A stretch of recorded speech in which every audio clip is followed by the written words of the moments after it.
Came from pretty much everything I've ever loved, and I just threw it all into one.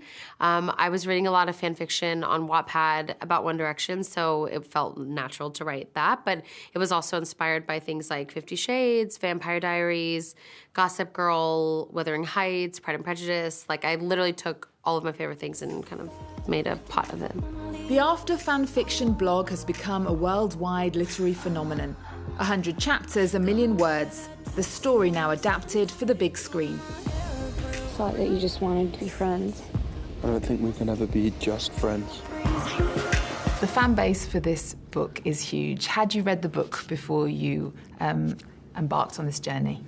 Neither one of us had read the books, and I think we were just a bit ignorant that there was this huge thing out there that so many people love. And have you read it now? What do you think of it?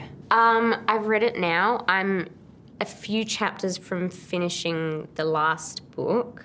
The first book is written from Tessa's perspective, so the opinions of Hardin are all slightly biased, and having Anna on set every day, we'd get a much more real representation of him by just talking to her.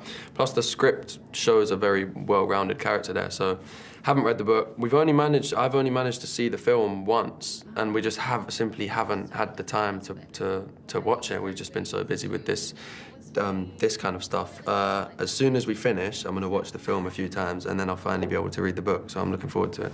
Nothing could ever change the way that I feel about you. Just be careful. What happened? It has to do with Hardin. Something's going on, but it's not what you think. And it was published on the storytelling platform Wattpad. It's since racked up something like 1.5 billion reads. I can't even fathom what that means. How do you explain its success? I don't know, because if I try to break it down of, oh, it must be because it was fan fiction. There's a million fan fictions. It must be because there's sexual scenes. There's a million books with sexual scenes. So I think it's just a mixture of all of those things and timing and the, like, dramatic things that happen in the book all the time and the updating every day. So I have no idea. Call and text every day. Mom, it's college. It's not a survival course. It'll be fine. Now, loads of love stories at university end badly, end painfully. Most of them end. What's the moral of the story, or what's the message you want to send to people? I didn't necessarily, and I still don't really, write to send a direct message. I feel like everyone can take something differently. If you're leaving home for the first time and you're, afraid to leave your parents' house, then you can see this as, it'll be fine. You can make new friends, you'll find yourself.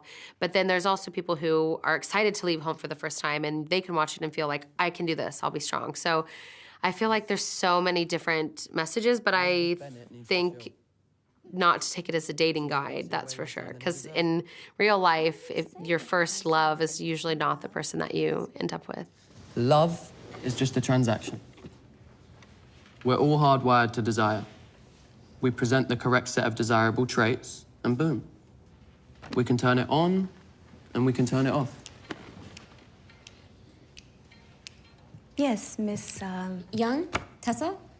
I think that it was the most revolutionary feminist novel that I'd ever read. Female empowerment is a big theme these days. How is it reflected in the film, do you think? Well, she's empowered. She makes decisions about her sexuality according to her own comfort levels, and she doesn't let people pressure her to do things that she doesn't want to do or to not do things that she does want to do. There's a really fine line between things that are difficult in a relationship and saying that it's not empowering.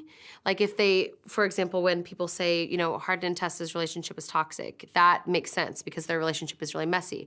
But when people say it's, male chauvinistic or Tessa's a weak woman, or these things are crazy to me because Tessa is such a strong character, and you see her go through the movie is literally from her point of view. It's about her empowering herself with sexuality, and we see her making choices that she is making. She's wanting to do these things, and she's feeling comfortable for the first time in her life. And what did you think of the final sex scenes in the film? I love them, to be honest. I know that a lot of readers wanted way more graphic and way more intense, but I feel like there's so many ways to be sexy and sensual without being nude or being over the top. I feel like for me, my favorite like sex scene in the movie is actually just them kissing. It's not even a sex scene. I feel like chemistry does something magical in those scenes that I don't want the focus to be just the sex scene. So I love how delicate they are and how intricate and how it focuses on their faces and not necessarily the act of having sex. So I really am happy with the way that they ended up. Josephine, what advice would you give to your character? I think I'd probably just tell her that you can't be perfect and you can't always have everything under control, so don't try too hard. And advice for Hardin? Thinking things through more and being honest. Truth or dare? Truth. Craziest place you've had sex? Pass. Why? It's an easy one. I wrote on Twitter actually yesterday that I was going to be interviewing you guys, and I was inundated with... I can imagine, yeah. with fans who have questions for you, who have comments for you. Kay says, will there be another after book in the series? I'm not sure yet. I keep going back and forth. I have so much material that's already written that there definitely could be, but I also want to be conscious of being an author who just puts out stuff just to do it. So I feel like if people aren't tired of them by now, then possibly in the future, but I don't want to publish something just because I know people will buy it. And lots of people have asked me, including Mimi Maria from Paris, what do you think of people calling the relationship in the film a toxic relationship? It's obviously not a perfect, ideal relationship because that wouldn't be an entertaining film. They're interesting characters with realistic flaws that they try and rectify. I don't think it's people, you know, actively, willingly, constantly doing malicious things. I think it's mistakes that, you know, are unfortunate, but there's always an attempt to resolve it. It's never, yeah, that's why I don't think toxic is the right word by any means. Beck says, you don't have tattoos in real life. Don't know how we know that, but presume that's the case. Okay, if you could keep any one of Hardin's tattoos, which one would you keep and why? That's such a good question. I kind of like that snake one there. And then there's one, which one? I thought it would be the writing.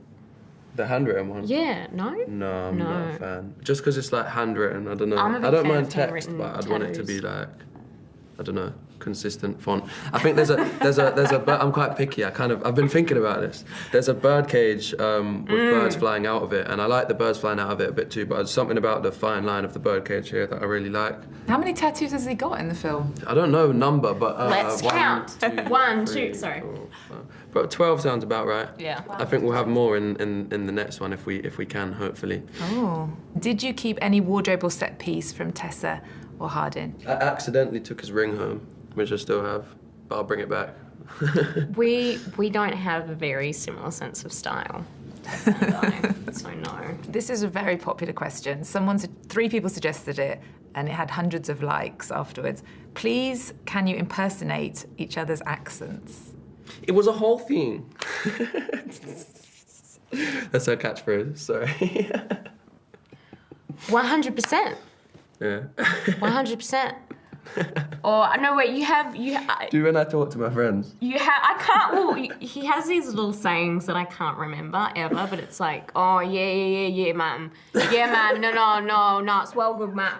Yeah, no. I was sort of, you know. I can't remember what it's like. Does that sound accurate? This is a good question. They're going to love that. Jaylyn, who says, please tell Anna that we love her. Oh. And we thank her for everything. Amazing friendships have been made because of you. And we can't thank her enough. She's responsible for my happiness. Oh, that's so sweet. Thanks, Jaylyn. I think that's one of my favorite things is when I see at signings, people never knew each other and they come together in these huge groups of girls, and I see them online in their group chats and making friends, and they meet in person, and it's just such a special thing because as a reader, sometimes you can be so isolated, and it doesn't necessarily mean that you're friends with all the people that read the same book. So it's, for some reason, After has been something that has been creating friendships, which is something I never thought of when I started. Okay, Anna, thank you. Thank you very so much. much.